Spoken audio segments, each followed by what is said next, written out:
to talk about being your best self. So making sure that we end 2018 on the best note that we can and on a positive note instead of feeling guilty about all the indulgences that we take during the holidays, and how to start off 2019 on the best foot that we have to start with. So just a couple things that come to mind when I think of the holidays, right? So I think of large meals and the holiday feast and gathering around a dinner table and family and friends and lots of drinks. I mean, these women in the corner, I want to be at the holiday party that they go to. But you know, lots of celebration, gift giving. It's literally the best time of the year, right? It's so much fun for families and togetherness. But there are certain things that we have to be aware of when it comes to heart health. And so in order to kickstart the holiday season, we wanted to talk about some of the scary facts or what the truth is about the, you know, what we do during this time. So the holiday meal, if you think about the Thanksgiving feast or the Christmas feast, it can easily be 4,000 to 5,000 calories. And if you think about that, that's actually twice the amount of daily calorie intake for a person in a whole day, right? So the reason is that it's not so much the ingredients. I mean, turkey is a lean meat. There's, you know, cranberries, fruits, vegetables, nuts that are all involved, but it's what we do to them. It's all the corn syrup and artificial, sweeteners and all of that, the store-bought stuff that really makes them unhealthy and high in caloric value. The typical meal for a normal person can take 1 to 3 hours to digest. But if you look at the high caloric intake, high fat, large meals that are taken during Thanksgiving and the holidays, it can actually take the body up to 8 to 12 hours to digest them, and that puts a lot of strain on the heart in terms of pumping blood to the GI tract and to the intestines to help in digestion.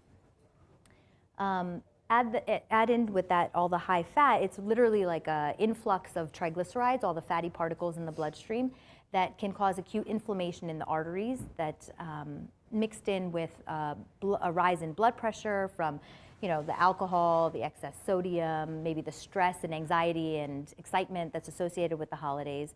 And it actually isn't surprising that a study, this was done, I mean, you know, a decade ago, showed that people are actually at 4 times greater risk for a heart attack in the hours following a large meal. So after Thanksgiving, I mean, literally it puts new meaning to the phrase a heart attack on a plate, right? So how do we avoid the heart attack on a plate? Heart healthy tips for Thanksgiving Day. So everybody knows you don't go grocery shopping on an empty stomach, right? You come back, less money, a lot more food than you ever intended to go to come back with. So same thing happens with before you're going to you know, a holiday meal. Don't go there on an empty stomach.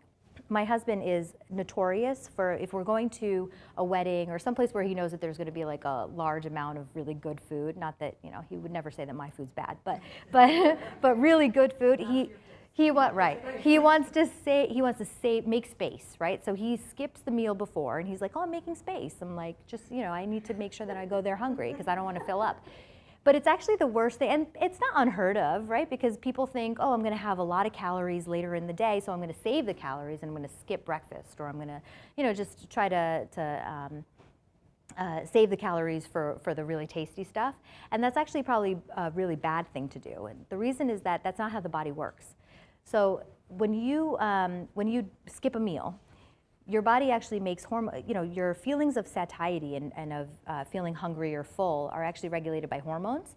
And so if you skip a meal, you actually make hormones that tell your body that you're actually really, really hungry. So when you sit down to finally eat, you're much more likely to overeat. And even once you become full, your brain doesn't receive the signal that you're full for a lot longer. So it's actually a really bad thing to do. So don't skip the meal, don't save the calories, just eat you know, a healthy meal beforehand and try to have a healthy snack an hour before you go you know, I keep referencing Thanksgiving because it's next week, but any of these like, you know, high calorie meals. This could be applied to, you know, anything that you think is cheating on your diet. And remember that cardiac risk factors, you should all take this into context of your own risk, right? Because everything is about a personalized risk.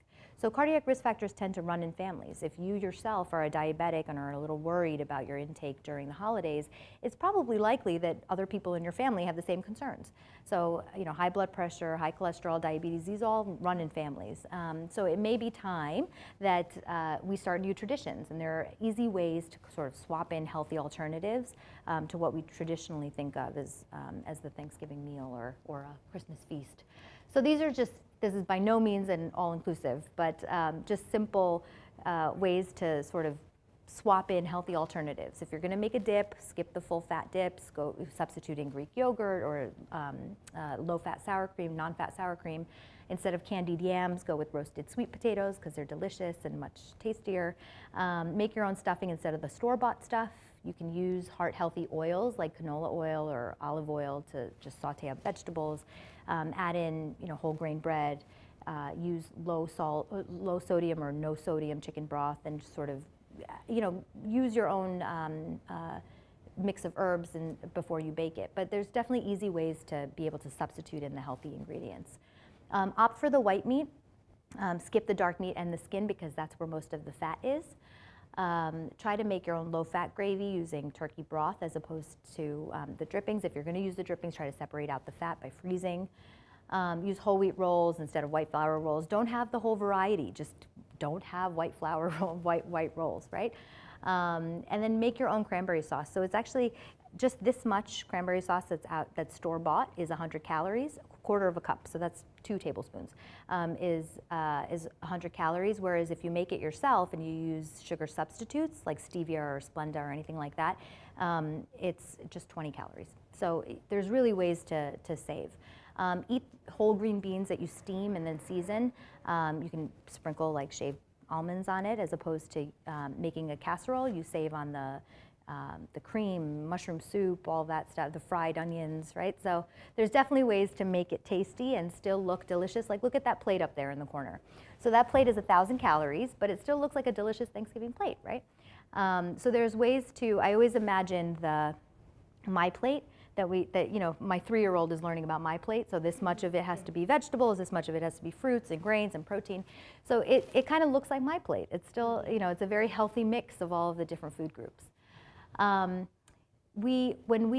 my husband and I first had our first child, we used to always, we never knew how to work a buffet line, right? So one of you has to hold the kid. How do you make your plate with one hand, right? It's not possible.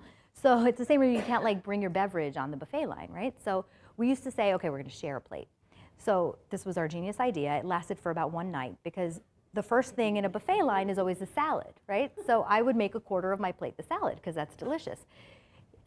We quickly decided that was not going to work because my husband could not handle that a quarter of the plate was taken up by a salad. So just put the veggies on your plate first because once it's there, you can't really take it off, right? So put the veggies on your plate first, take up a quarter of the plate, take up half of the plate, and then that way it really limits the amount that you're able to take of the other stuff. Again, individualize this to your own risk, but if you're having the hors d'oeuvres, try to skip the fried stuff. If you're at a low cardiac risk, it's the holidays, indulge, it's okay. But again, to take it to your individualized risk. People always ask me, and I told somebody I'd reference this, people always ask me, why are you so skinny? How is it possible you have 2 kids and you're so skinny? So I'll tell you a secret. Anytime I go out to a meal with other people, I can't stop talking, so I never actually am able to get full. There are so many times where we're at a restaurant and we're at dessert, and I realized that I actually didn't fill up, and I kind of am really still hungry. I kind of need another appetizer because if you intermix conversation with your meal, you're much less likely to overeat, and you let your brain have the time to receive the signal that you're becoming full. And that's the important thing. So sit next to somebody that you like talking to. You're much more likely to overeat if you're sitting next to your awkward cousin and you're just sitting there for 6 hours eating, right? It's okay to indulge again for the day, but just leave it at the day. Don't bring home the guilt of saying that this is just like a guilty holiday season. It's one day, you're going to indulge because it's a time of celebration, but don't take home leftovers as much as the host is going to force you. And then don't just go back to your usual routine, and this goes not only with diet but with exercise as well. Go back to your usual routine by the very next day, because it'll just feel like you have structure and you have control over the season, as opposed to just, I'm getting lost in holiday parties and indulgences. And then again, it's all sort of, we kind of make a big deal out of this, but data shows that people only actually, on average, gain a pound or two during the holiday season, but that they don't actually lose it. So if they looked at the same people in the spring, they actually hadn't lost the weight that they gained during the holiday season. So you average out 5 holiday seasons, and that's actually a problem, right? But it's only it's a couple pounds that we're talking about. So take steps to try to counter the effects of anything that you're doing during the holidays while you're doing them. And so that brings me to my next point. For some people, and we're not going to mention names, but some people, actually the holiday weight gain comes from liquid calories, right? So the alcohol, the holiday parties, the cocktails actually add up to a lot and can sometimes be more than what you're eating. Who in this room has had eggnog? Okay, so it's not a lot of people, right? Because I haven't. You have? Oh, that's what I thought. Okay, so I needed to ask. I needed to ask because the thought, it just didn't.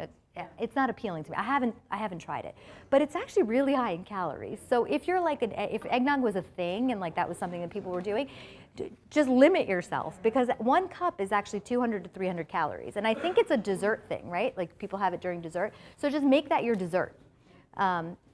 If you so choose, or just have a dessert and like skip the eggnog.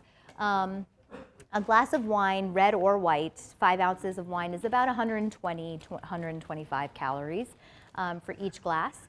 It's more for dessert wines because they're more sugary, right? So higher calories in dessert wines. And if you want to try to save on calories but still have your wine, try to add in seltzer instead of swap out some wine for seltzer. That's a way to save some calories. With beer, stick with light beers because that's on average about like wine is, right? 120 to 140 calories as opposed to the dark beers, which are really up in like the 300s. So my brother that has like this going on, right? But is like a beer connoisseur and has to have like the darkest beer that you possibly could have, he should read this slide. Hard alcohols and cocktails, even though it's the holidays, are actually the worst for you because they're packed with calories. And then if you think about it, look at this drink, right? It's mixed with sugary mixers. So not only is the alcohol really high in calories, but so are the mixers that it's with. If you insist on having hard alcohol, just have something that's clear so that it's like something that's mixed with seltzer or tonic water. It's lower in calories. It also preferentially leads to abdominal fat. It's kind of like the high fat meal, right? So it kind of all settles in here. And it's sort of really fun to gain that weight, but it's really, really lousy to try to lose that weight afterwards. So moderation is everything. Try to limit alcohol intake by drinking seltzer in between, and then save on calories. It'll also keep you feeling full. And that segues into why exercise is so important during the holidays. So again, holiday parties, all of these things going on, it's easy to become wrapped up in, one bad night leads to another, another guilty night and all of that. But if you keep exercise as a staple in your routine, at least you feel like you're doing something to combat what, the extra calories. So exercise is super important, especially during the holidays, because it helps you burn the extra calories, of course. But also, now's the time when the days are getting darker, there's holiday stress, and we're not going to get too into that, at least in my talk, but think about it. I mean, you're seeing family, which is all great, but sometimes leads to a lot of stress as well. There's, you're spending a lot more than you would at other times of the year. A lot of, I think, stress that happens during the holidays, hosting, all that stuff. And just winter blues. So it helps to combat all of that, also the anxiety that comes along with the holidays. People who exercise regularly, and the recommended amount is 150 minutes in a week, right? So that's 30 minutes most days out of the week. And that can be any kind of moderate intensity exercise that includes walking. But people who do that have more energy and have better sleep. when it's done regularly. And it also boosts your immune system. So especially with flu season coming around the same time, now's the time where everyone's falling sick. Exercise can really help boost your immune system. I think the most important thing, though, like I said, is that it just provides structure and maintenance to your day, so that you have some piece of it that you're taking control of. We already mentioned all of that. So just a note on how good walking is. So I love recommending walking, especially for people who aren't used to regular exercise but just really need to introduce it into their life. We say aim for 10,000 steps. If somebody is wearing a Fitbit or an Apple Watch or something, it's easier said than done, right? So I wore a Fitbit briefly, and I realized, I thought I was a very active person, but I realized I was getting like thousands fewer steps than I felt like I was taking. And so aim for 10,000 steps. For a healthy person without a lot of risk, even 7,000 steps is great, but make 3,000 of those steps with purpose. So try to go for a brisk walk with a friend. It's one of the easiest ways just the time flies by, especially now. So there's something called the weekend warrior, right? So the recommendation is 150 minutes throughout the week of moderate intensity, or if you just don't have time, then, and I can completely understand that, but I think that people who don't have time, you should prioritize the weekend. So the time that you do have to focus, you'd make that high intensity. So 75 minutes of high intensity exercise, running as opposed to walking or jogging, that kind of thing. So what's the number one reason that people don't go to the gym? You don't have time, right? Exactly. So that brings you to high intensity interval training, and it's actually it's interesting because especially when you're trying to focus on holiday weight gain and how to lose that in a short amount of time.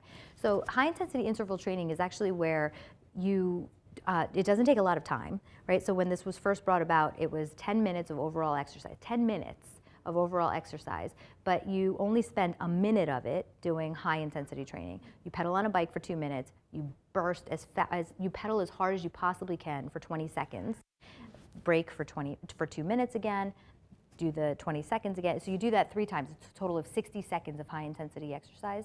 But it actually showed that over time, and the entire amount took 10 minutes, right? But it showed that people had the same benefits of exercise. They lost weight quicker. It's easier at like slimming down and losing the calories from fat, right?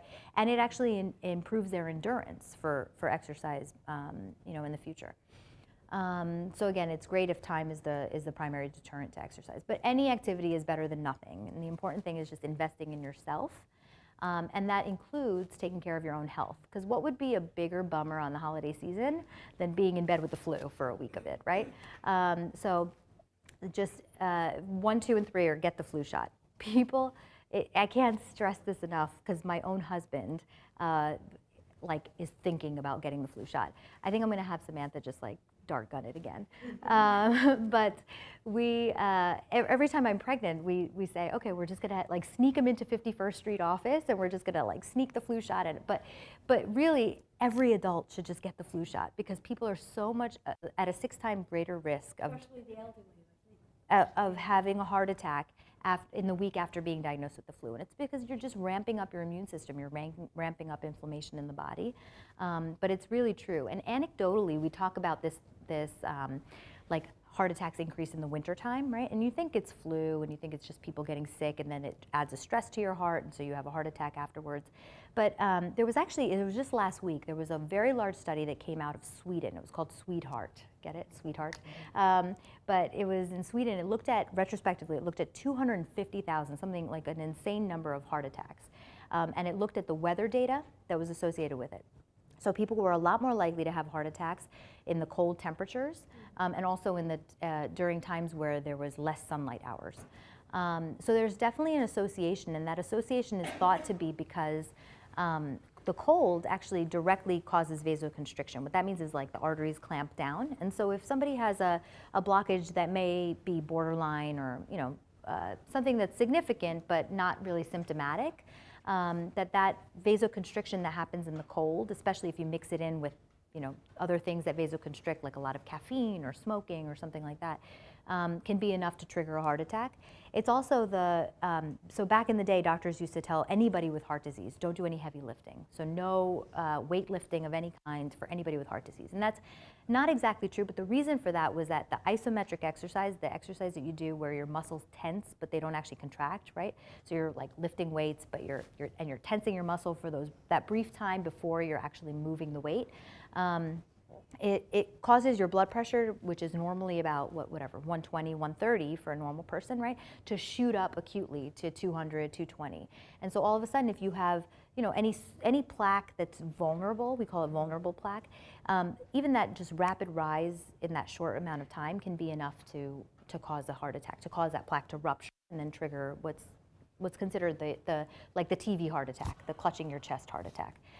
So that's why we say, and actually I got this from Dr. Jones when I was an intern rounding on 4 North. So I tell all of my patients who have heart disease, especially who have residual disease, that they are not allowed to shovel snow. So it's like their excuse to buy a snowblower, an excuse to give a 12-year-old some money. But you are not allowed to shovel snow because the cold mixed in with that acute isometric exercise, it's just a recipe for a heart attack. And we always say this, even in the hospital, we say, oh, like that last weekend there were so many STEMIs, right? So people who are in the medical field, STEMIs are like the TV heart attack, the one that gets rushed to the cath lab in the middle of the night or on the weekend. And it's because the mixture of cold and the snowstorm and all of that, really triggers events. And so that was for the first time shown in a very large trial last week. And so, in conclusion, it's the most wonderful time of the year. That was a really weird way to end it. Don't shovel snow. The author of that paper actually said that his #1 advice to people would be to dress warmly. So my #1 advice would say don't shovel snow and maybe minimize your risk for heart disease overall, but dress warmly as well. So from everyone at the Cardiovascular Research Foundation, thank you guys so much for being here, and thank you for listening and for taking some action towards your heart health.